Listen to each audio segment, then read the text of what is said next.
መጽሐፍ ቅዱስ የማይርባችሁ እንቅልፋችሁ የሚመጣ ፌስቡክ ስታዩ ግን የምታነጉ እስከ 10 ሰዓት ቲክቶክ ከሆነ እንቅልፍ የማይወስዳችሁ ፊልም ከሆነ እንቅልፍ የማይወስዳችሁ የነፍሳችሁ ምግብ ሲመጣ ግን የሚሰለቻችሁ ከሆነ እናንተ ታማችኋል በጊዜ ወደ ሐኪም ቤት ነው እዚህ ነው ሐኪም ቤት ግን ይሄ ሙሽራችሁ ክርስቶስ የጻፈላችሁ ደብዳቤ ነው ይሄ እንዴት ይሰለቻችኋል በቀላሉ ማልለዋወጥ ሰው መሆን ፈልጋለሁ ሀብት ማኔጅ ማድረግ ፈልጋለሁ ቤተሰቤን ባግባው ማስተዳደር ፈልጋለሁ የጊዜ አጠቃቀም ችግር አለብኝ እንደዚህ ያለብኝ ይሄው ወተት እዚህ የመርከቡ ቀዛፊ መርከቡ ውስጥ አለመኖሩ መርከቢቱን እንደሚያሰጥማት ሁሉ የመምህር መታጣት እጅግ ክፉ ተግባር ነው የብጥብጥና የመከራ ምንጩ የመምህር መታጣት ነው ይላል ማን ነው እንደሚለው ቅዱስ ዮሐንስ አፈወርቅ ለምንድን ነው ስለ ወንጌል የምንጸልየው ወንጌል ምናችን ስለሆነ ነው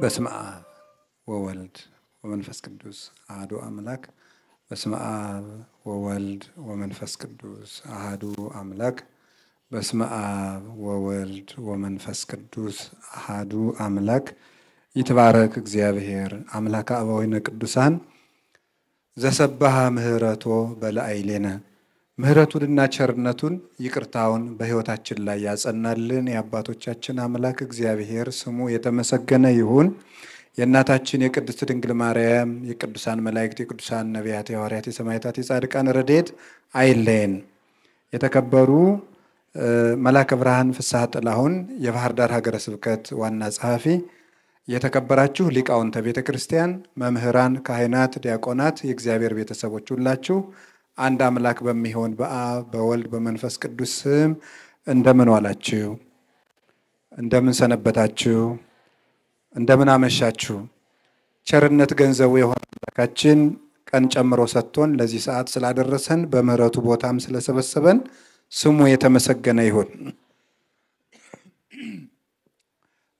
ካሁን በፊት ላስተማሩን ለሊቀ ሊቃውንት ስሙር አላምረው ቃለ ሕይወትን ያሰማልን በቀሪ ጊዜያችን ደግሞ ያስተምረን ቅዱስ ፈቃዱ ይሁንልን እንደ እግዚአብሔር ፈቃድ ባለን ጊዜ የተወስሁላችሁንም ጧት ላልነበራችሁ እንኳን ለቅዱስ ጊዮርጊስ ወርሃዊ መታሰቢያ በዓል ለእመቤታችን አራተኛ የጽጌ ሰንበት እንኳን አደረሳችሁ እንደ እግዚአብሔር ፈቃድ አንድ አጭር ርዕስ መርጠን እንማማራለን ቅድም መምህሩ አስቀድመው ሲያስተምሩን እንደው ሃይማኖታችን እንድናውቅ የምናደርገውን ነገር አውቀን እንድንቀጥል አስተምረውን ነበርና እኔም ከዚያው ጋር የተያያዘ ማጠቃለያ የሚሆነንን ነገር እሳቸው ስለጀመሩልኝ በዛው ሄጄ ነው የምጨርሰውና በቀደም በዕለተ ዓርብ ሊቀ ሊቃውንት ስምዐኮን መላክ አስተምረውናል ሊቀ ሊቃውንት ስሙር ደግሞ ትናንትም ዛሬም አስተምረውናል ስለዚህ እግዚአብሔር እንደፈቀደ የወደደውን ለነፍሳችን የሚበጀውን ነገር አስተምሮናል ያስተማራን አምላክ ክብር ምስጋና ይግባው በተማርንበት እንድናፈራ ይፍቀድልን ቀሪ ጊዜያችን ይባርክልን ለዛሬ የመጨረሻ ርዕስ እንዲሆነን የመረጥኩት ጸልዩ በእንተ ወንጌል ቅዱስ በሚል ርዕስ ነው የምንማማረው ስለ ቅዱስ ወንጌል ጸልዩ እስኪ በሉ ሁላችሁም ተናገሩ ግድ የላችሁም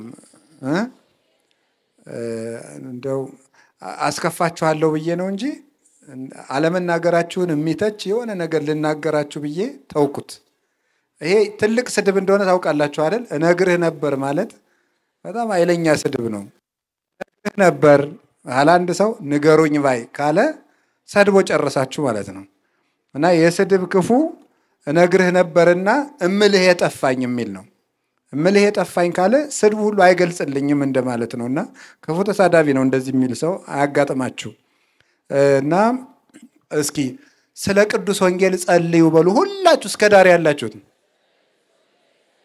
ደጋሙ በደንብ አድርጋችሁ ስለምንድን እነማን አሁን ዲያቆናት አሉ ለካ አሉ አይደለም አሉና ላስብላቸው አንዱ እንዲያቆን ትፈቅዳላችሁ? አዎ ይበሉት፣ በዜማ ይበሉት። እሺ እናንተ በጣም ግሩም። እሺ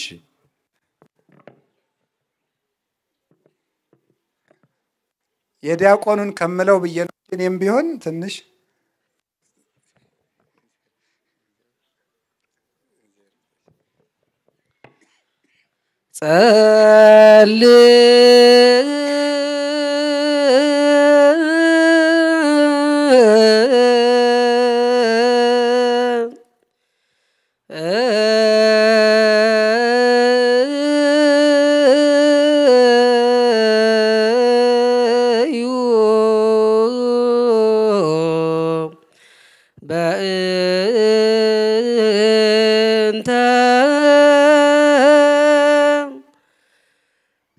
ወንጌል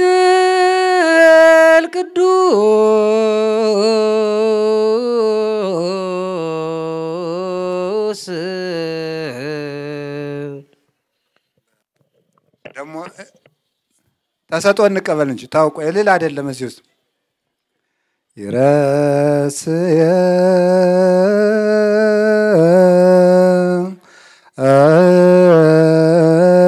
ነድ ልዋነ ለሰሚዐ ወንጌል ቅዱስ። እሺ ቃለ ሕይወትን ያሰማልን። ስለዚህ ርዕሳችን ምንድን ነው የሚለው? አንድ የድገሙት አንድ ጊዜ ስለ ቅዱስ ወንጌል። እሺ ይሄንን ርዕስ እንግዲህ እግዚአብሔር ስለ ሰላም ጸልዩ፣ ስለ ቤተ ክርስቲያን ጸልዩ፣ ስለ ፓትርያርኩ ጸልዩ፣ ስለ ሊቀ ጳጳሱ ጸልዩ እያለን ይቆያል። ዲያቆኑ ቅዳሴ ላይ ትልልቅ ርዕሰ ጉዳዮች ናቸው እዚህ ውስጥ የምንታዘ። እንግዲህ ቅዳሴ ራሱ ጌታችን መድኃኒታችን ኢየሱስ ክርስቶስ መስዋዕትም ሊቀ ካህናትም ንጉስም ሆኖ የሚገኝበት ጊዜ ነው። ትልቅ ጊዜ ነው። የመጨረሻ የመንግስተ ሰማያት ህይወታችን ማህተም የሚታተምበት ጊዜ ነው ቅዳሴ። እና በዚህ ጊዜ ከምንታዘዘው ትእዛዝ ትልልቅ ትእዛዝ ነው። ቅድስት ቤተ ክርስቲያን በዚህ የመጨረሻው ትልቅ ሰዓት ላይ ካዘዘችን ትእዛዝ መካከል አንዱ ስለ ቅዱስ ወንጌል እንድንጸልይ ነው። ስለ ቅዱስ ወንጌል እንጸልይ ካል አንድ ሁለት ርዕሶችን እናይና ትምህርቱን እንቋጨዋለን። የመጀመሪያው ወንጌል ምንድነውና ለኛ ምናችን ነው? እሱ ላይ ትንሽ ጊዜ ሰጥ። ለምንድነው ስለ ወንጌል የምንጸልየው? ወንጌል ምናችን ስለሆነ ነው። እስኪ አንድ ጊዜ ወንጌል ምናችን ነው ብላችሁ ጠይቁ። አሁን እንድንጸልይ ታዘናል። ስለ ወንጌል ጸልዩ ተብላችኋል። ሁላችሁም ማለት ነው። ሁላችሁም ወንድም ይሁን ሴትም ይሁን ነጋዴም ይሁን ምንም ይሁን ክርስቲያን እስከሆንክ ድረስ ኦርቶዶክስ እስከሆንክ ድረስ ስለ ወንጌል ልጸልይ ይገባል። ሽማግሌም ወጣት ሕፃንም ይሁን ምን ነጋዴም ሆንክ ስራ የሌለህም ብትሆን ስለ ወንጌል መጸለይ ያንድ ክርስቲያን አምላካዊ ትእዛዝና ግዴታው ነው። ስለዚህ ስለ ወንጌል እንድንጸልይ ወንጌል ምንድነው? ወንጌል አንደኛ የቃሉን ትርጉም ይዤ ትንሽ እነግራችኋለሁ። ሁለተኛ መሰረታዊ ሐሳቡን እነግራችኋለሁ። ወንጌል ማለት የግሪክ ቃል ነው። የግሪክ ቃል ነው። ቃሉ ወንጌል ማለት ብስራት ማለት ነው። ብስራት ማለት ነው። ስብከት ተብሎ ይተረጎማል። ስብከት ማለትም ብስራት ማለት ነው። ወይም በጎ ዜና ማለት ነው። በጎ ዜና፣ በጎ ወሬ ማለት ነው። ወሬ የሚለው ትንሽ ይቀላል።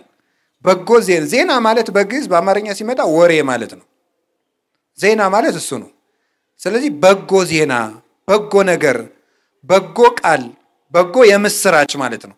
የምስራች ማለት ነው። ወንጌል ማለት ቃሉ የምስራች ማለት ነው። ለምንድን ነው የምስራች የሚባለው? ወንጌል አሁን እዚህ ስትመጡ ምን ልታደርጉ ነው የመጣችሁት? ልትማሩ። ምን ልትማሩ? ወንጌል። ወንጌል ምንድን ነው? እስኪ የምስራች በሉ። የምስራች ልትሰሙ ነው የመጣችሁት። ጧትም ቤተክርስቲያን ስትሄዱ ጉባኤ ተዘጋጀም ሲባል የምትሰሙት የምትመጡት በየጊዜው የምስራች ልትሰሙ ነው። አሁን አንድ ሰው የምስራች ቢላችሁ ደስ ይላችኋል። ምን ሊያመጣልኝ ነው ይሄ ሰውዬ? ስራ አገኘ ሊለኝ ነው ልትሉ ትችላላችሁ። አንዳንዱ ሰው እገሌ ሞተ እንዳትለይ ብቻ እና እንዳታስደስተኝ ሊልም ይችላል። አይታወቅም እኮ ሰው የመግደል ጥማት ያለው ሰው ማለት ነው። ብቻ ግን የምስራች የማይፈልግ ሰውነት የለም። እንግዲያውስ ትልቁ የምስራች ወንጌል ነው። ትልቁ የምስራች ወንጌል የሆነው ለምንድን ነው?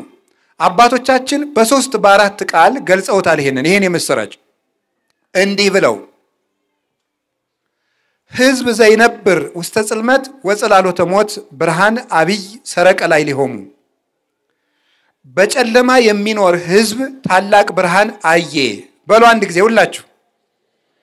በጨለማ የሚኖር ሕዝብ ታላቅ ብርሃን አየ። ትልቁ የምስራች ይሄ ነው። እንግዲህ ሌላ አይደለም። በጨለማ የሚኖር ሕዝብ ታላቅ ብርሃን አየ። ምንድነው ይሄ? ይሄንን አባቶቻችን በትርጓሜ 4 5 አድርገው ተርጉመው የወንጌልን የምስራችነት ነግረውናል። አንደኛ በባርነት ለነበሩ ሰዎች ነፃነት ተሰጣቸው። እስኪ በሉ ሁላችሁ ምን ተሰጣቸው? ነፃነት ተሰጣቸው። ይሄ አንድ የምስራች ወንጌል። አሃዊነ ወንጌል አስተዳለወ ለነ መድኃኒተ ይላል ቅዱስ አቡሊዲስ የሚባል የቤተክርስቲያን ሊቅ። ወንድሞቻችን ደስ ይበላችሁ ወንጌል እኮ ድነትን አመጣልን ይላል። ስለዚህ ምንድነው የመጣልን? የመጀመሪያው በባርነት ለነበርነው ነፃነት ተሰጥቶናል። ምንድን ነበር ባርነታችን? አንደኛ እርግማን ይገዛን ነበረ። እርግማን ማዳም እስከ ሙሴ እለሂ አበሱ ወእለሂ አበሱ ቀነዮሙ ሞት። ከአዳም እስከ ሙሴ ያሉትን የበደሉትንም ያልበደሉትንም ሞት ገዛቸው። ኩነኒ ኃጢአት መሃዱ ብእሲ ወፂያ ኩሉ ተቀስፈባቲ። ከአንድ ዛፍ በተቆረጠች ጨንገር ብዙ የከብት መንጋ እንዲነዳበት ከአዳም አባታችን በተገኘ እርግማን ሁላችን ስንገረፍ እንኖር ነበረ። ስለዚህ እርግማን ነበረብን። ያ እርግማን ምንድን ነው? ሙተን ፈርሰን በስብሰን እንድንቀር፣ ከዚያስ የዘላለም ሕይወት እንዳንኖርስ፣ ከዚያስ ዲያብሎስ እንዲቆራኘን፣ በግራጋንንት እንድንጠቀጠቅ፣ በሲኦል እንድንጣል፣ ሕይወት የሌለን ባሮች እንድንሆን ተፈርዶብን ነበር። አሁን አምላካችን መድኃኒታችን ኢየሱስ ክርስቶስ ለኦሪት ሕግ ተገዛና እሱ በተገዥ ሥጋ መጥቶ ወነሳ አርአያ ገብር የተገዥ የባሪያን መልክ ይዞ መጣ። በባሪያ መልክ መጣና እኛን ምን አደረገን? ነፃነት ሰጠን። እግዚአ ለኦሪት ቧ ውስተ ኦሪት ከመይሳየጦሙ ለለ ውስተ ኦሪት። በኦሪት መርገም የተያዙትን ነፃ ሊያደርጋቸው የኦሪት አምላክ ሐጋጌ ሕግ ክርስቶስ ለኦሪት ተገዥ ፈጻሚ ሆነ፣ ፈጻሚ ሕግ ሆነ። የመጀመሪያው ጌታችን ኢየሱስ ክርስቶስ የሰጠን ነፃነት ነው። አሁን ማናችሁም ወንዶች በ40 ቀን ሴቶች በ80 ቀን ስትጠመቁና ስንጠመቅ ነፃነት ነው የሚሰጠን። እኔ የዲያብሎስ ባሪያ አይደለሁም። እኔ የሲኦል ዜጋ ልጇ አይደለሁም። የመንግስተ ሰማያት ባለተስፋ ነው። እኔ ስደተኛ አይደለሁም። የመንግስተ ሰማያት ባለርስት ነኝ ነው የምንለው። መጀመሪያ ሕፃን ልጅ ቤተክርስቲያን ክርስትና ልናስነሳ ስንሄድ ሕፃኑን ልጅ ቄሱ መጀመሪያ ወደ ምዕራብ ያዞረዋል። ምዕራብ ጨለማ ነው። የዲያብሎስ ባሪያ ነበርክ እያለው ነው። ከዛ ሰይጣንን ካደው ይለዋል። ሕፃኑ አፉ ፈቶለት ስለማይናገር የክርስትና አባቱ እንዲህ ብሎ ይናገርለታል።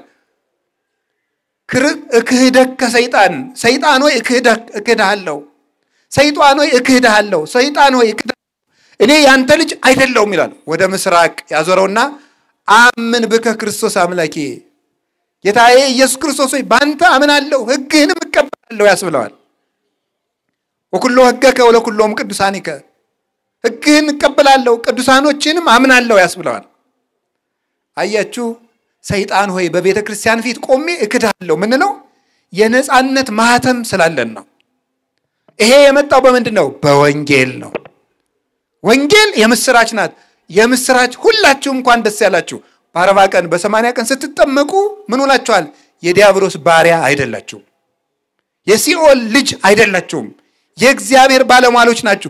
ስደተኛ አይደላችሁም። የመንግስተ ሰማያት ዋጋ ተሰጥቷችኋል። ማረጋገጫ ልጅነታችን። ኢኮንክሙ ነግደ ወፈላሴ እናንተ እንግዲህ ስደተኛ አይደላችሁም። አላ ሰብአ ሀገሪቶሙ ለቅዱሳን አንትሙ እናንተ የቅዱሳን አባቶቻችን ባላገሮች ባለርስቶች ናችሁ ብሎ ቅዱስ ጳውሎስ እንደነገረን የመጀመሪያው መድኃኔዓለም የሰጠን ነፃነት ነው። እንግዲህ ለነፃነት ተጠርታችኋል። እስመ ለግዛን ተጸዋይክሙ ለነፃነት ተጠርታችኋል። ኢትሁሩ እንከ ውስተ ሐሩተ ቅኔ እንግዲህ ወደ ባርነት ቀንበር አትሂዱ አለን ቅዱስ ጳውሎስ ገላትያ ምዕራፍ 5 ላይ ሲነግረን ለነፃነት ተጠርታችኋልና ወደ ባርነት አትሂዱ። የመጀመሪያው ከሞትና ከዲያብሎስ ከኃጢአት ባርነት ክርስቶስ ነፃ አውጥቶናል። ወንጌል ይህን ምስራች ሰጠችን። ሁለተኛስ ዲያብሎስን ይመስሉ ለነበሩ እግዚአብሔርን መምሰል ተሰጣቸው። እስኪ በሉ ዲያብሎስን በሉ። እሺ ይመስሉ ነበሩ ማንን መምሰል ተሰጣቸው? እግዚአብሔርን እንዲመስሉ ተሰጣቸው። ከጀመረ እንስሳትን መስል ነበረ። እንዲህ ይላል መዝሙረ ዳዊት ምዕራፍ 48 ቁጥር 12 ላይ እንዲህ የሚል ቃል አለ። ሰብእሰን ዘክቡር ውእቱ ኢያእመረ ወኮነ ከመ እንስሳ ዘአልቦ ልብ ሰው ክቡር ነበር አላወቀም ልብ እንደሌላቸው እንደ እንስሳት ሆነ አለ። ሰው ምን ሆነ? እንደ እንስሳት። ከዛስ ምን ሆነ? እንደ ሰይጣን ሆነ። እንደ እንስሳት ሆነ የሰው ልጅ። ለምን? ክብራ ለነፍስ ነባቢት አይምሮ መጽሐፈ መነኮሳት ላይ ማር ይስሐቅ ሲናገር ያዋቂት ነፍስ ክብሯ ዕውቀት ነው ወይም የለባዊት የሰው ነፍስ ክብሯ ዕውቀቷ ነው ይላል። ዕውቀት ከሌላት እንስሳ ናት። አሁን ሰው ግን የዘላለም ሕይወትን ትቶ ሞትን አምላኩን ትቶ ሆዱን ስለመረጠ ሰው እንደ እንስሳ ሆነ አለ። ፈረስ ሆነ ሰው አለ። ኢየሩሳሌም ውሉድኪ ኮኑ ከመ አፍራስ ዘማውያን ኢየሩሳሌም ልጆችሽ እንደ ፈረስ ሆኑ እንደ ውሻም ሆኑ አሰየፉኝ ይላል የሰራዊት ጌታ እግዚአብሔር ይላል ኢሳይያስ። ሰው እንስሳ ሆነ ተባለ። አሁንሳ የእግዚአብሔር ልጅ ኢየሱስ ክርስቶስ ራሱ እግዚአብሔር የሆነው እሱ ከመቤታችን ከቅድስት ድንግል ማርያም ተወልዶ መጥቶ ምን እንደሰጠን ታውቃላችሁ? ይሄን ሰጠን። ምን ሰጠን? ነአምር ከመ መጽአ ወልደ እግዚአብሔር ወወሀበነ ልበ ከመ ናእምሮ ለእግዚአብሔር በጽድቅ ወሀለውነ በአሚን በወልደ እግዚአብሔር ዘውቱ እግዚአብሔር ዘበአማን። የእግዚአብሔር ልጅ እንደመጣ እግዚአብሔርን እናውቅ ዘንድ ልብ እንደሰጠን እናውቃለን። በእግዚአብሔር ልጅ በማመን ለዘላለሙ ጸንተን እንኖራለን። እርሱም እውነተኛ የባሕርይ አምላክ ነው። አንደኛ ዮሐንስ ምዕራፍ 5 ቁጥር 20 ላይ የእግዚአብሔር ልጅ እንደመጣ እግዚአብሔርን እናውቅ ዘንድ ልብ እንደሰጠን እናውቃለን አለ። ጌታችን ኢየሱስ ክርስቶስ መጥቶ ምን ሰጠን ብትሉ ልብ ሰጥቶን ሄደ። ልብ የለሾች ሆነን ስለነበረ ልብ የለሾች ሆነን ለሳሩ ለቅጠሉ ለውሃው ለድንጋይ ለጋኔን ለዛር እንሰግድ ነበር። አሁን ለካ አምላክ እንዲህ ነው እንዴ እንድንል ልብ ሰጠን። ልብ ብቻ የሰጠን አይደለም ራሱን አስመሰለን። እንዲህ አለ ተማሃሩ ምኔ እስማነው የዋህ ወትሁት በውስተ ልቤ ከኔ ተማሩ እኔ የዋህና ትሁት ነኝ እኔን ምሰሉ አለ። በስራ ምሰሉኝ፣ በእምነት ምሰሉኝ፣ በትትና ምሰሉኝ፣ በቅድስና ምሰሉኝ አለ። እሱን ከመሰልንሳ እሱን መስለን እንኖራለን። እንዴት አለን? እመጽእ ካይበ ወእነሳክሙ ከመ ታህልው አንትሙሂ ሀበ ሀሎኩ አነ እናንተም እኔ ባለሁበት የብርሃን ሀገር እንድትኖሩ መልሼ ለወስዳችሁ እመጣለሁ አለ። ይሄ የምስራች ነው። እኛ ከአምላክ ጋር የምንኖርበት ሀገር አለን። መንግስተ ሰማያት የብርሃን ሀገር ገብቶ መውጣት አግኝቶ ማጣት የሌለበት የሚሏት ሊቃውንት መሰልቸት የሌለው አድሎ የሌለው ከፍ ላለ ሰው ትልቅ ወንበር ዝቅ ላለ ሰው ትንሽ ወንበር የሌለበት እሪና ግዛን ያለበት የተካከለ ነፃነት ያለበት ሀገር መንግስተ ሰማያት አለን። ክርስቶስ ራሱን እንድንመስል ፈቀደልን። ልብ ሰጠን። ከባርነት ነፃ ወጣን። አምላካችን አናውቅ የነበር በአንድነት በሶስትነት እግዚአብሔርን አየነው። እውነትን አወቅናት። ፍልስፍና የተጀመረው ምን ተብሎ ነው? እውነት ምንድነው? እስኪ በሉ እውነት ምንድነው በሉ ነገሩ እንጂ እነ ሶቅራጥስ እነ አርስቶትል እነ ፕሌቶ ወይም ፕላቶ ፈላስፎች ሁሉ ጥያቄያቸው እውነት ምንድነው ነው? እውነት የምንሄደው በየት አድርገን ነው? ወደ እውነት የሚወስደን ማን ነው? ህይወትስ ምንድነው ነው? አሁን እውነት ምንድነው? እግዚአብሔር ማን ነው? የፍልስፍና መጀመሪያ እውነት ምንድነው ነው? አሁን ጌታችን ኢየሱስ ክርስቶስ መጣ እንዲህ አለ፣ አነ ውእቱ ፍኖተ ጽድቅ ወሕይወት፣ እኔ እውነት ነኝ አለ። እውነት ምንድነው? እኔ መጣሁን። ፍጥረታት በሙሉ ሲጠይቁት የነበረውን ጥያቄ ክርስቶስ ሥጋ ለብሶ መለሰ። እውነት ምንድነው? እኔ። ወደ እውነት የሚኬደው በየት ተደርሶ ነው? በእኔ። ህይወት ምንድነው? እኔ። ዮሐንስ ወንጌል ምዕራፍ 14 ቁጥር 6 ላይ ህይወት እኔ ነኝ አለ። ያ የህይወታችን ጥያቄ የመለሰልን እሱ ነው። ስለዚህ ናይዳክሙ በእንተ ነገረ ህይወት፣ የህይወትን ነገር እንነግራችኋለን። ዘርኢናሁ ባይንቲነ፣ እውነትን በዓይናችን አይተናል፣ በጆሮአችን ሰምተነዋል፣ በእጃችን ዳሰነዋል። እውነትን ሰማነው፣ እውነትን አየነው፣ እውነትን በላነው፣ ጠጣነው፣ ተዋህደን፣ ቅዱስ ሥጋውን ክቡር ደሙን በላን፣ በጥምቀት ለበስነው። እንደነገረን የተጠመቃችሁ ሁሉ ክርስቶስን ለብሳችኋል እንዳለን ቅዱስ ጳውሎስ። አያችሁ፣ እውነትን አየን፣ እውነትን ለበስን፣ እውነትን በላን፣ ጠጣን። ጌታም አለ እውነት ነፃ ታወጣችኋለች አለ። የእግዚአብሔር ልጆቹ ተባል። ባሮቹ ለመባል ያልበቃነውን ልጆቹ ሆን። እግዚአብሔር መጥቶ ልጆቹ አደረገን። የመንግስተ ሰማያት ማረጋገጫ ተሰጠን፣ ማህተም። ይሄ ወንጌል የሰጠን ነው።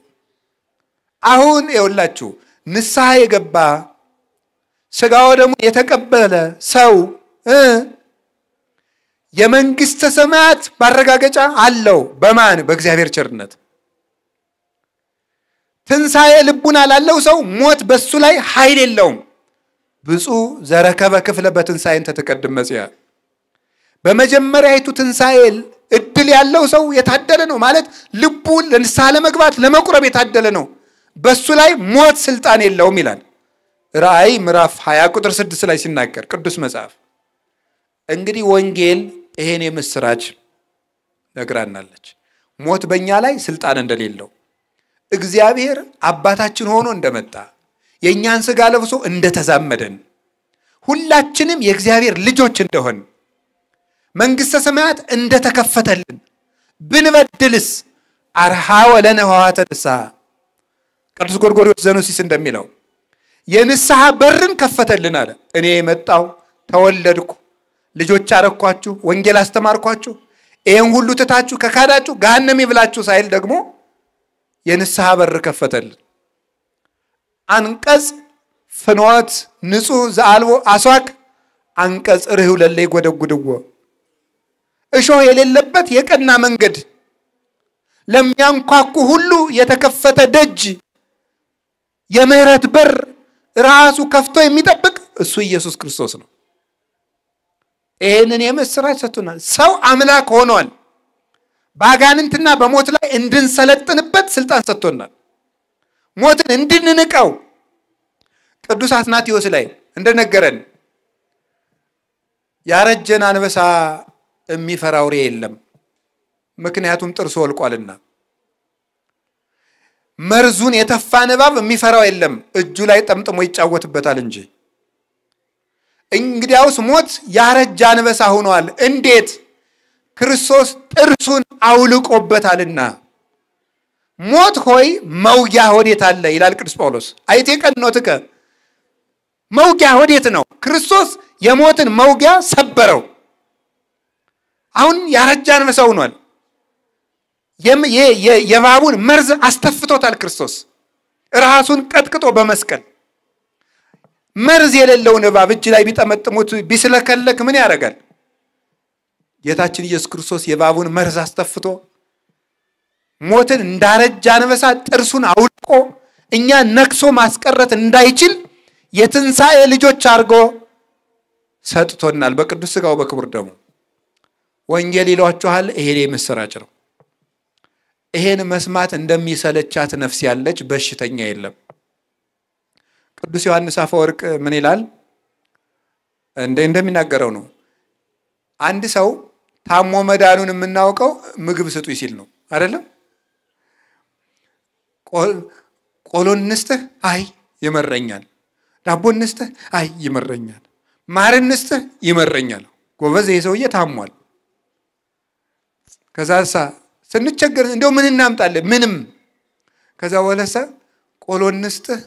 እስቲ ልሞክረው ካለ ተመስገን ተመስገን እየተሻለው ነው፣ ሊቆረጥም ነው እናቴ። አሁን ይሁላችሁ ረሃብ የጤነኛነት ምልክት ነው።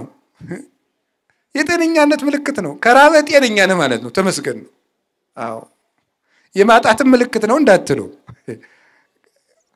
ከጤና ጋር ነው ማውጋት። አሁን ከድህነት ጋር አታውጉ። ጤና ጋር ነው። አሁን ርዕሱ ኮንተንቱ ጤና ነው። አንድ ሰው ከራበው ጤነኛ ነው። እምቢ የሚል ከሆነ አሞታል። ጎበዝ ቃለ እግዚአብሔር የማይርባችሁ ከሆነ ታማችኋል ማለት ነው። መጽሐፍ ቅዱስ የማይርባችሁ እንቅልፋችሁ የሚመጣ ፌስቡክ ስታዩ ግን የምታነጉ እስከ 10 ሰዓት፣ ቲክቶክ ከሆነ እንቅልፍ የማይወስዳችሁ፣ ፊልም ከሆነ እንቅልፍ የማይወስዳችሁ፣ የነፍሳችሁ ምግብ ሲመጣ ግን የሚሰለቻችሁ ከሆነ እናንተ ታማችኋል። በጊዜ ወደ ሐኪም ቤት ነው። እዚህ ነው ሐኪም ቤቱ፣ ቤተክርስቲያን። ጸልዩ እኮ ያለ እንደዚህ እኮ ነው። ቃለ እግዚአብሔር አልርባችሁ ካለ ታማችኋልና ኧረ ጌታ ሆይ ኧረ አይምሮዬን ጤና አድርገው ኧረ ቃልህ እንዲርባው አድርገህ ብላችሁ ጸልዩ ማለት እኮ ነው። የምንጸልየው ለዚህ እኮ ነው። ይሄ ምስራች እኮ ነው። እንዴት ይሄ ይሰለቸዋል ሰው? እግዚአብሔር ያሳያችሁ ክርስቶስ ያመልክታችሁ። አሁን አንድ የተጫጩ ሰዎች ምንድነው የሚባሉ በዚህ ዘመን? የተጫጩ ምንድነው የሚባለው?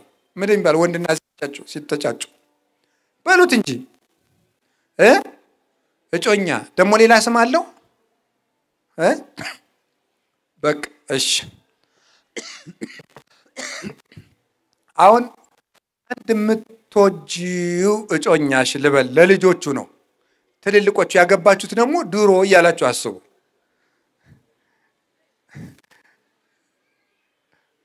እንዴት ሰንብተሻል ወዘተርፈ ብሎ ደብዳቤ ቢጽፍ ማን ነው የላከው ቢባል፣ በታክሲ እየሄዳችሁ ቢሆን ሰው መቼ ወርዶ አልቆ እስከማነበው ብላችሁ አትቸኩሉም? መቼ ቤት ደርሼ ባነበውኩት አትሉም? ትላላችሁ ተብሎ ይታሰባል። ጥናት ያስፈልገዋል። ወንዱስ ፍትሐ ነገሥት አንቀጽ 24 ነው። በደብዳቤም በሰውም ማጨትም ይቻላል። እዚያ ነው ያወቅኩት። ገብቷችኋል? ሰው ደብዳቤ እንደሚጻጻፍ ቤተክርስቲያን ተነግረናለች። ስለዚህ ሴቷ ደግሞ እንደው ገሌ ደህና ነህ ሆይ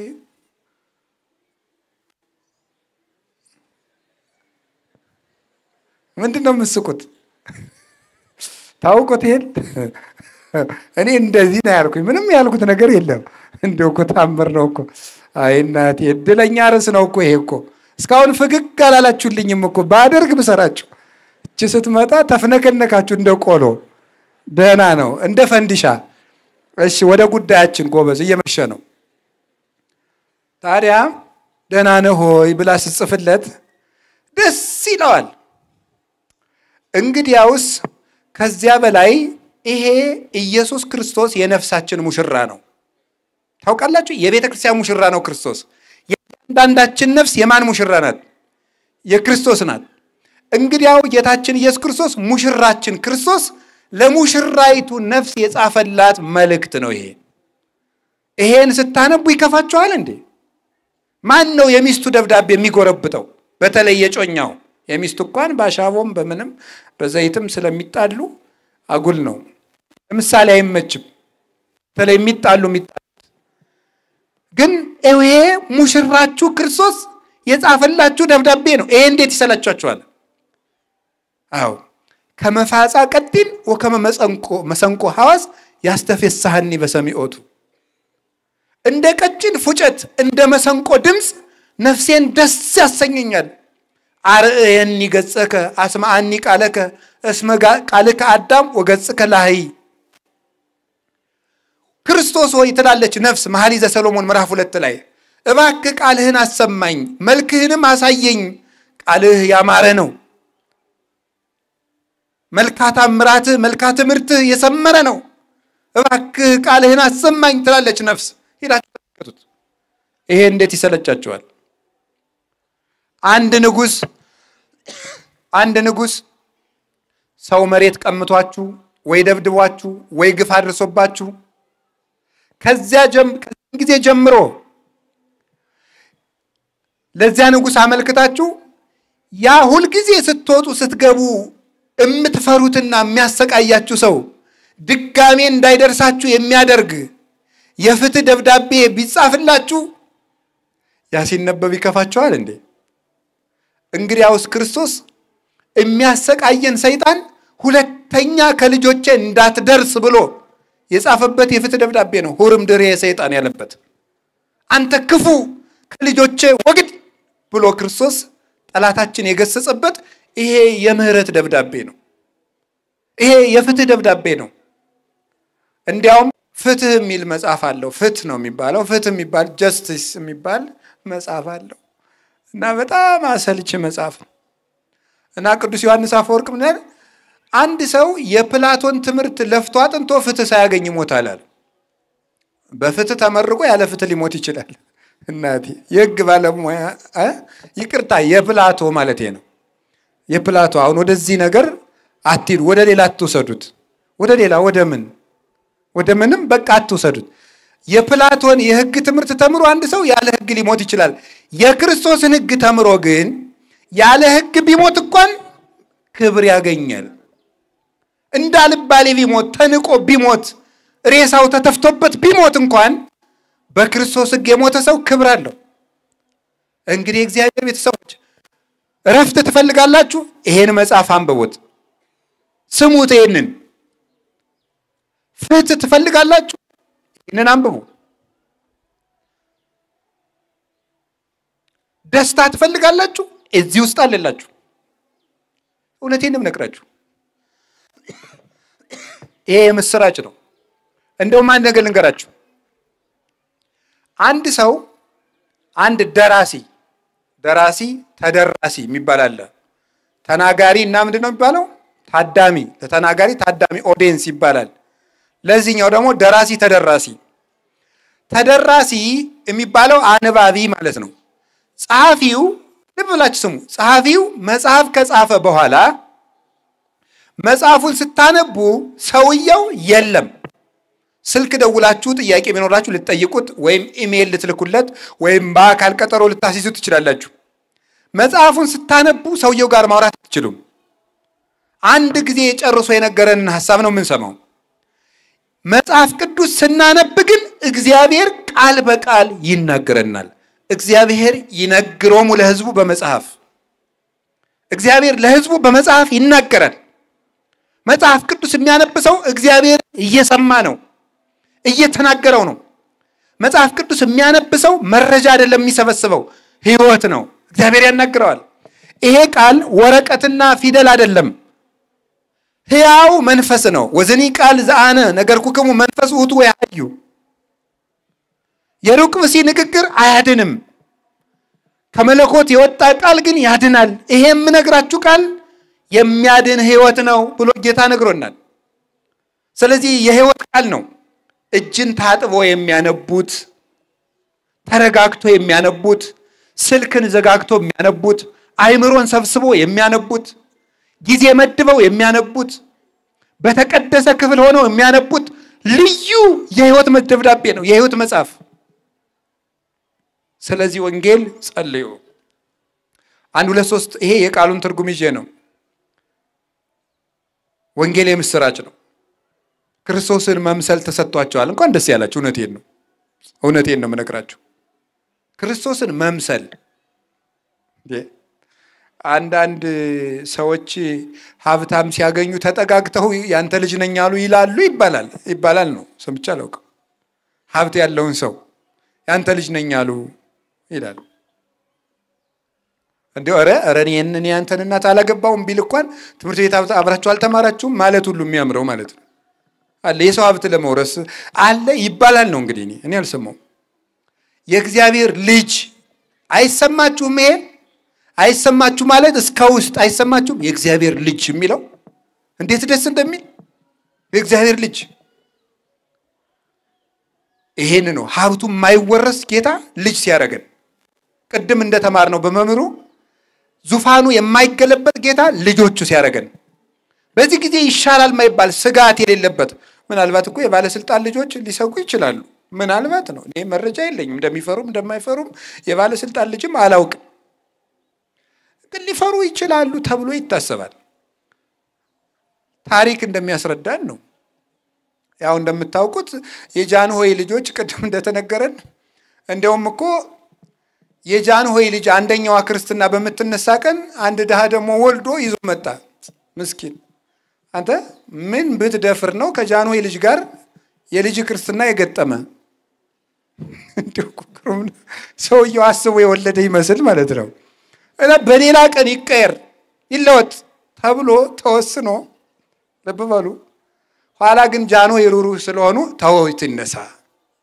ብለው እቴየመነንን አስፈቅደው አብሮ ተነስቶ እንደውም ልብስ ሁሉ ተሰፍቶ ምክንያቱም በአንድ በኩል ራርተው ሊሆን ይችላል በአንድ በኩል የሳቸው ልጅ አነስ ያለ ልብስ ከለበሰ ሰው ጋር እንዳይነሳ ምን ይሄ ጥናት ያስፈልገዋል ተጠንቶም አይታወቅም ልብ ስለሆነ እግዚአብሔር ያውቀዋል አንድ ደሃ እንደዚህ ይገጥመዋል ገጥሟት ያችልሽ በደም አምሮባት ተነሳች አያችሁ ጎበዝ የጃንሆይ ልጅ እንኳን ክርስትና በሚነሳበት ቀን ክርስትና መነሳት ችግር እስኪሆን ድረስ ታስቦ ነበር የነገስታት ልጆች ግን ስጋት አለባቸው በኋላ ተሰደው ነው ሄዱት ጓዛቸውን ተቀለው አካሄዳቸውም በብዙ መከራ ነው በኬንያ ተደርጎ በምን ተደርጎ በአፋር እንደዚህ ተነርቶ መኪና ስንት 24 ሰዓት ተነርቶ እዚያ ኬንያ አውሮፕላን መጥቶ ተቀብሏቸው የእንግሊዝ አውሮፕላን ምን ተብሎ ነው በታሪክ ተጽፎ እንደሰማ ነው የእግዚአብሔር ልጅ ግን ማን ያሰጋዋል ማንንም ለምን በእግዚአብሔር መንግስት ላይ ባላንጣ ስለሌለበት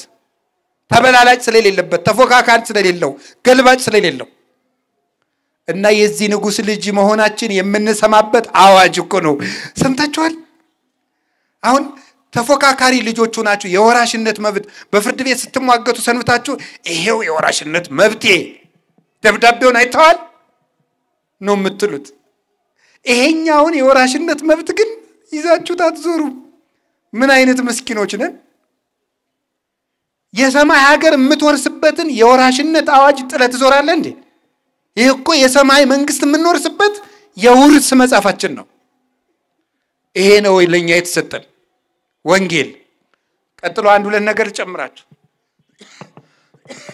ወንጌል ለመዳን የሚያሳድገን ወተት ነው እስኪ በል ሁላችሁ ወንጌል በሉ ለመዳን የሚያሳድገን ምንድነው ወተት ነው ለምን የሚያሳድገን በዚህ ምድር ለመኖር በእናት ወተት ታድጋለህ በዚህ ምድር ለመኖር የእናቱን ወተት እንግዲህ ተብሏል የእናቱን ወተት በአግባቡ ያልጠባለች ምን አይነት ልጅ ነው የሚሆነው ጅላጅል ነው ብቻ ጉልበት የለውም 10 ጊዜ ጉንፋን ይዞኝ ምናምን የሚነፋነፍ ሰው ሲታሰብ በአግባቡ ያልጠባለች ሊሆን ይችላል ተብሎ ይታሰባል ነው ይሄም ጥናት ያስፈልገዋል ግን ሐኪሞቹ የእናት ጡት ወሳኝ ነገር ነው ብለው ነግረውናል እና እንደው ያንዳንድ ይሄ በደንብ በተለይ እስከ 6 ዓመት እስከ 5 ዓመት ይጠባ ነበር ድሮ ነው ዛሬ እናቶችም ሰልፊሽ አይደሉም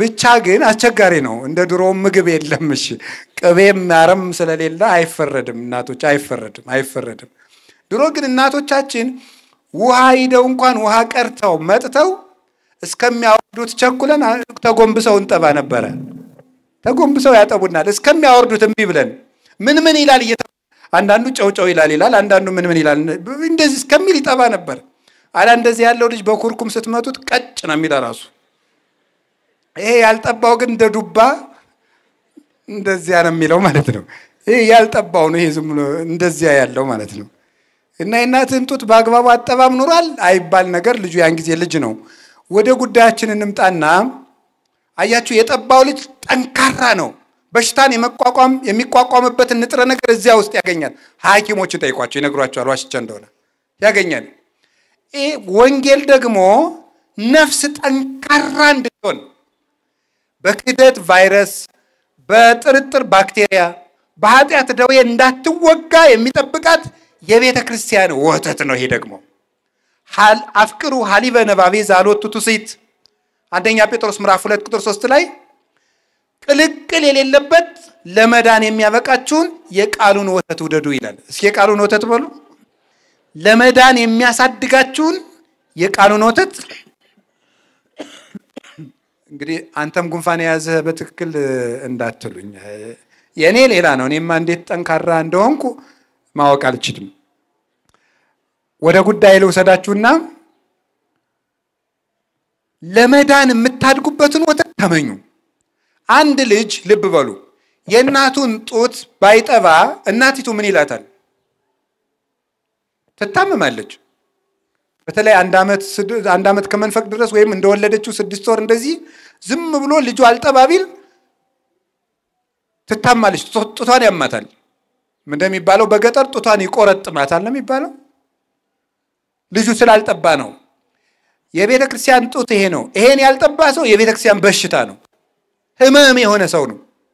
ህመም የሆነ ሰው። ስለዚህ ማደግ ከፈለጋችሁ በጸሎት ለማደግ ጥሩ ጸሎተኛ መሆን እፈልጋለሁ፣ ትዕግስተኛ መሆን እፈልጋለሁ፣ የተረጋጋው ሰው መሆን እፈልጋለሁ፣ የውሳኔ ሰው መሆን እፈልጋለሁ፣ በቀላሉ ማልለዋወጥ ሰው መሆን እፈልጋለሁ፣ ሀብት ማኔጅ ማድረግ እፈልጋለሁ፣ ቤተሰቤን በአግባቡ ማስተዳደር እፈልጋለሁ፣ የጊዜ አጠቃቀም ችግር አለብኝ፣ እንደዚህ ያለብኝ። ይሄው ወተት እዚህ የሚያሳድግ ማለት ነው። አሁን በጠራዋቸው ርዕሰ ጉዳዮች ሁሉ የበሰለ ሰው የሚያረጋችሁ ይሄ ነው። የበሰለ ሰው የት ምን ማድረግ እንዳለባችሁ አይንም የሆናችሁ መጽሐፍ ይሄ ነው። ስለዚህ የቃሉን ወተት ውደዱ። ከቃሉ ጋር ናችሁ።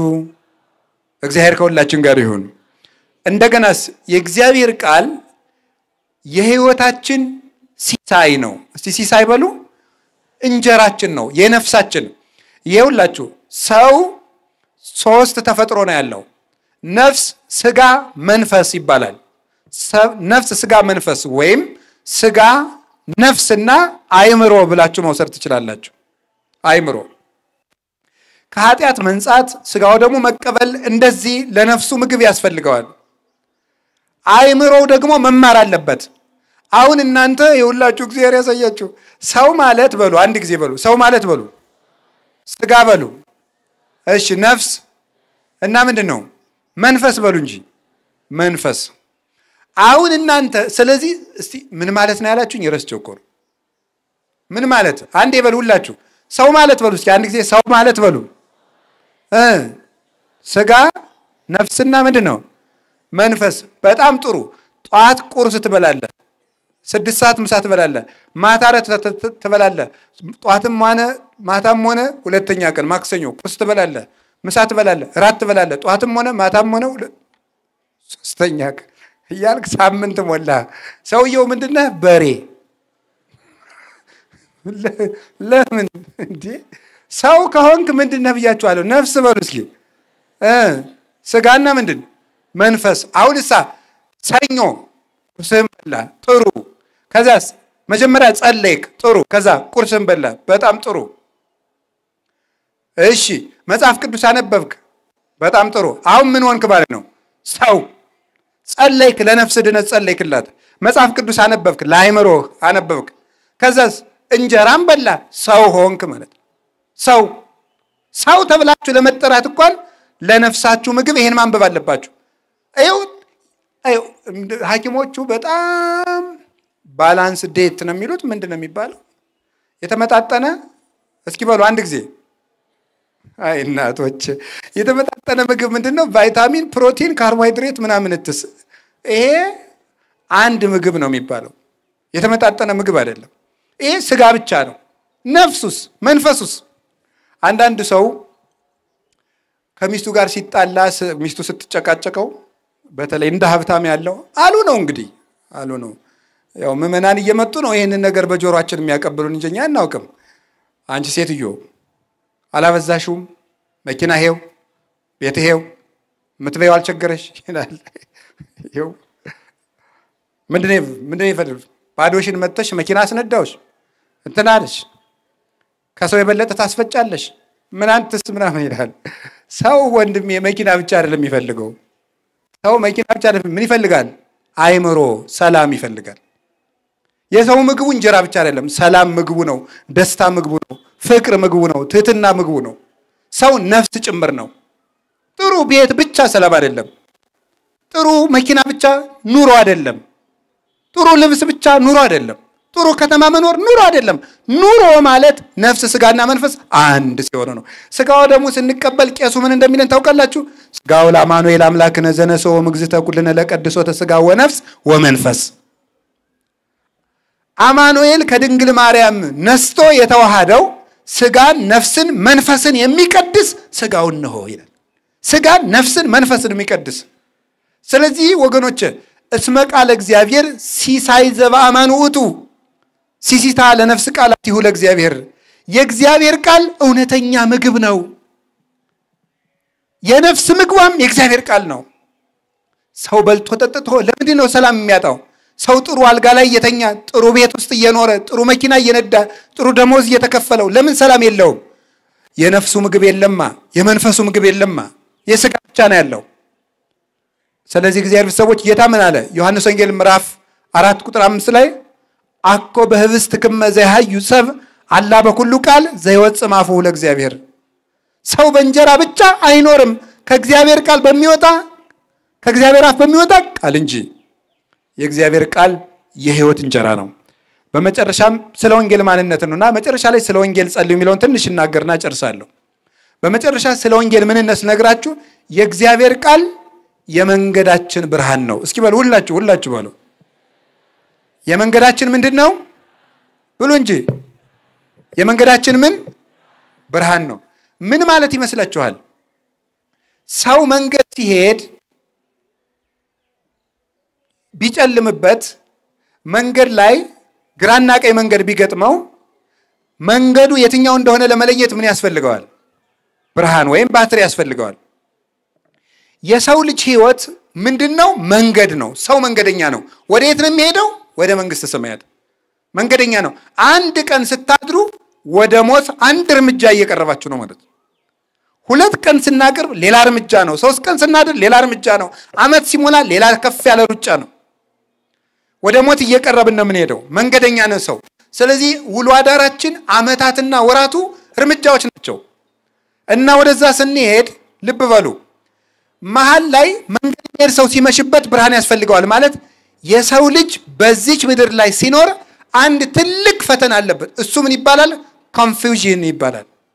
ምን ማለት ነው? ግራ መጋባት ማለት። ግራ መጋባት የሰው ልጆች የየቀን ፈተና ነው። ይሄን ላድርግ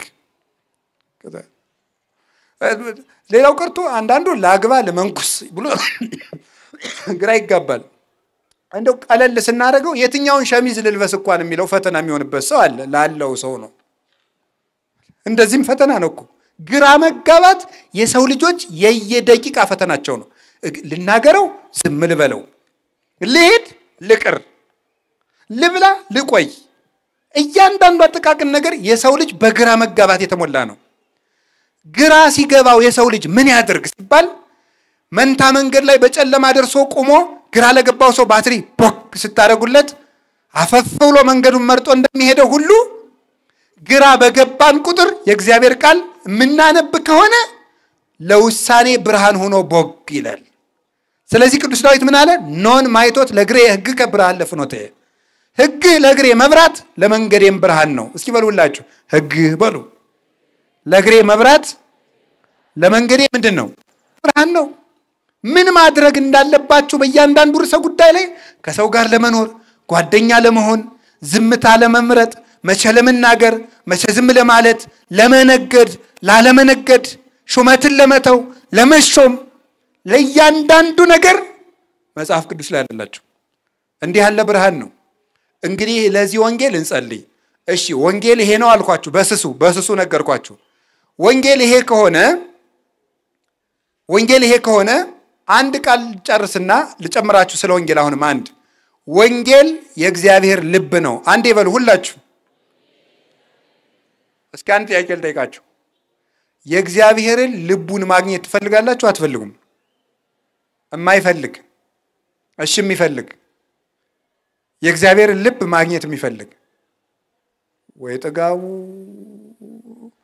እናንተ ቆይ ትዕቢት ነው ትሕትና ነው ለድም ናነው አመርዋ እንዴ ምንድነው ይሄ ነው እንደ አንደኛ ክፍል ልትሆነው አንደኛ ክፍል ተማሪዎች የሚያወጡ ያወጣ ሰው መኖርን አረጋግጠው ነው ቆይ እስኪ ነገር ብለው ልቡ የሚያስበው ነገር ሁሉ ለእናንተ ያካፍላችኋል ማለት ነው ወኩሎ ዘሰማይኩ በሃበ አቡየ ነገርኩ ክሙ በቃ አባቴ በህልውና ያየሁትን ሁሉ ነገርኳችሁ አላችሁ እናንተ እንግዲህ ባሪያ አይደላችሁ ለባሪያ የልብ አይነገርም ለወዳጅ ነው የሚነገር አላህ ይረክተ አንተሙ እናንተ ወዳጆች ናችሁ ለወዳጅነቴ ምልክት ከአባቴ ጋር ቅድመ ዓለም የመከርኩትን ሁሉ እዚህ ውስጥ ነግሬያችኋለሁ አለ እኛ የክርስቶስ ልብ አለን የምናስበው በክርስቶስ ልብ ነው ወንጌል የምናውቅ ሰዎች ማለት ነው ይሄን ይዞ ነው ቅዱስ ዮሐንስ አፈወርቅ እኛኮ በአርስቶትል ልብ አናስብም እኛኮ በሶቅራጥስ ልብ አናስብም እኛ በፓይታጎረስ ልብ አናስብም እኛ የምናስበው በክርስቶስ ልብ ነው እንዲህ ልብ ለሆነን ህግ እንጸልይ ለወንጌል እንጸልይ እስኪ ለወንጌል እንጸልይ በሉ ረጅም ርዕስ ነው እናቴ በቃ በ5 ደቂቃ ላጠቃል ከበቃኝ ካልበቃኝ ይቀራል ወንጌል ይሄ ነው አልኳችሁ ለወንጌል መጸለይ ምንድነው እንዲገባን እስኪ እንዲገባን በሉ ንገሩኝ እንጂ እንዲገባን መጸለይ ያለብን ጸልዩ ለነ ከመ ያርሁ እግዚአብሔር አናቀጸ ቃል እግዚአብሔር የቃሉን ደጅ እንዲከፍትልን ጸልዩልን ሁለተኛ ተሰሎንቄ ምዕራፍ 3 ቁጥር 2 ላይ እግዚአብሔር የቃሉን ደጅ እንዲገልጽልን ጸልዩልን ማን ነው እንደዚህ ያለ ቅዱስ ጳውሎስ ማንን አግኝቶ ክርስቶስን ቃል በቃል አናግሮ የቃሉን ደጅ እንዲከፍትልን ጸልዩልን መምህሩ ነው እንደ ያለው ቅዱስ ለዚያውም መምህርም ቅዱስ ጳውሎስ ነው ስለዚህ ለመምህራን ዕውቀት ግለጥላቸው ተብሎ ይጸልያል ለራሳችሁ ትጸልያላችሁ ሁለተኛ ምን ብለን መጸለይ ያለብን የእግዚአብሔር ቤተሰቦች ወንጌል እንዳያሳጣን አመጽ ረሃበ በውስተ ምድር በዚች ምድር ላይ ረሃብ አመጣለሁ ብሏል እግዚአብሔር አቆ ራበክል ወማይ ወጽማማይ የህል ራብና የውሃጥም አይደለም ረሃብ ሰሚያ ቃል እግዚአብሔር የእግዚአብሔርን ቃል የመስማት ረሃብ አመጣለሁ ብሏል እግዚአብሔር ይላል ትንቢተ አሞጽ ምዕራፍ 9 ቁጥር 11 ላይ መጸለይ ያለብን ምንድነው መድኃኔ ዓለም ሆይ ቃልህን አትጠፍብን ጉባኤ አታሳጣን ቃልህን የምንሰማበት መድረክ አትንሳን ብለን መጸለይ ያለብን ሁለት በሉ እንጂ ስለ ወንጌል መጸለይ ማለት ሶስተኛ ስለ ወንጌል የምንጸልየው ምን ብለን መሰላችሁ መምህሮቻችን እንዳያሳጣን መጸለይ ያለብን እንዳያሳጣን መምህር እንዳያሳጣን የሚያስተምር አሁን እንደዚህ ስል ጊዜ አባ ስለምትሰብኪ ለራስሽ እንዳትሉ እኔም ጸልዩልኝ አዎ ጸልዩልኝ ለኔም ጸልዩልኝ እማምላክ ለኔም ጸልዩልኝ እውነቴን ነው ግን እኔ መምህራችሁ ነኝ የሚል ህሊና በህሊናዬ ውስጥ ጨርሶ የለም እግዚአብሔር በሚያውቀው ብቻ ግን መምህር አታሳጣን ብላችሁ ጸልዩ መምህር እንዲጨምረን መጸለይ ያለብን እስኪ መምህር እንዲጨምረን በሉ መምህር እንዲጨምረን ጌታ ምን አለ ማይረሩስ ብዙ ወገባሩ ህዳጣን ሰዓል ለባለ ማይረር ከመይወስግ ገባለ ለማይረሩ መከሩ ብዙ ነው ሰራተኛው ግን ጥቂት ነው የመከሩን ባለቤት ለመከሩ ሰራተኛ እንዲጨምር ለምኑት አለ እንደምታውቁት ነው ጉድለታችን ብዙ ነው ኃጢያታችን ብዙ ነው መተላለፋችን ብዙ ነው ቁም ነገረኛው ግን ጥቂት ነው ስለዚህ መምህር እንዲጨምረን አረ ጌታ ሆይ መምህር ጨምረን ብለን መጸለይ ያለብን መምህር እንዲጨምረን ጉባኤቶቻችን እንዲያሰፋልን ደቀ መዛሙርትን እንዲያወጣልን የበለጡ የላቁ መምህራን እንዲተኩልን ጌታ ሆይ መምህር ስጠን በቀን ቢያንስ አንድ አቡነ ዘበሰማያት ስትጸልዩ መምህር ጨምር ብላችሁ ጸልዩ እኔ እውነቴን የምነግራችሁ ቅዱስ ዮሐንስ አፈወርቅ እንዲላል ያንድ ከተማ መሪ ከሀገሩ መጥፋቱ ለከተማው ሁከት እንደሚሆን ሁሉ የመርከቡ ቀዛፊ መርከቡ ውስጥ አለመኖሩ መርከቢቱን እንደሚያሰጥማት ሁሉ ከማውቄ ታጦሊቅሰ ግብር እኩይ ውቱ ወጥንት ለሁሉ ሁከት የመምህር መታጣት እጅግ ክፉ ተግባር ነው የብጥብጥና የመከራ ምንጩ የመምህር መታጣት ነው ይላል ማነው እንደሚለው ቅዱስ ዮሐንስ አፈወርቅ ነው ስለዚህ መምህር አትንሳን ብለን መጸለይ ያለብን ሌላስ ስለ ወንጌል የምንጸልየው ምንድነው? እንድንሰራ ወርዳን ብለን መጸለይ ያለበት። እስኪ እንድንሰራ ወርዳን በሉ ንገሩኝ እንጂ። እንድንማረው ወርዳናል፣ መምህር ጨምርልናል፣ እንዲገባን አድርገናል። መጨረሻስ ተምሮ ሊቁ ነው መዳን የለ አይደል? እንድንሰራ ወርዳን። ይሄ ለኛም ለናንተም እንድንሰራ ወርዳን። እኔ አሁን እያስተማርኩ ነው።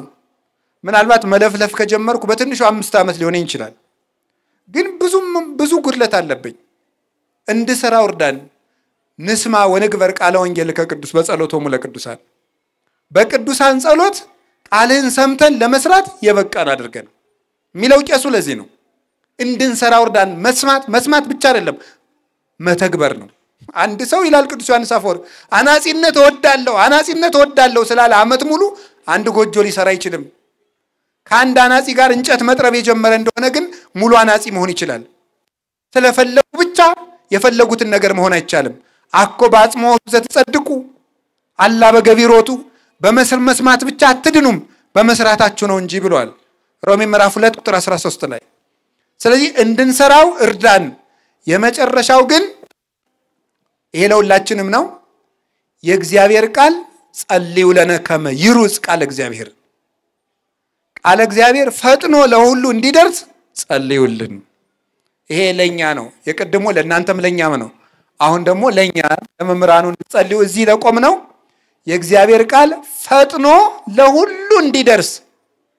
ይሄን ደግሞ ምን አለ ደግሞ ከመንዳን ማበሰብ እኮያን ወንጌል ስንናገር ከሚያሳድዱን ከክፉ ሰዎች እንድንድን ጸልዩልን ብሏል።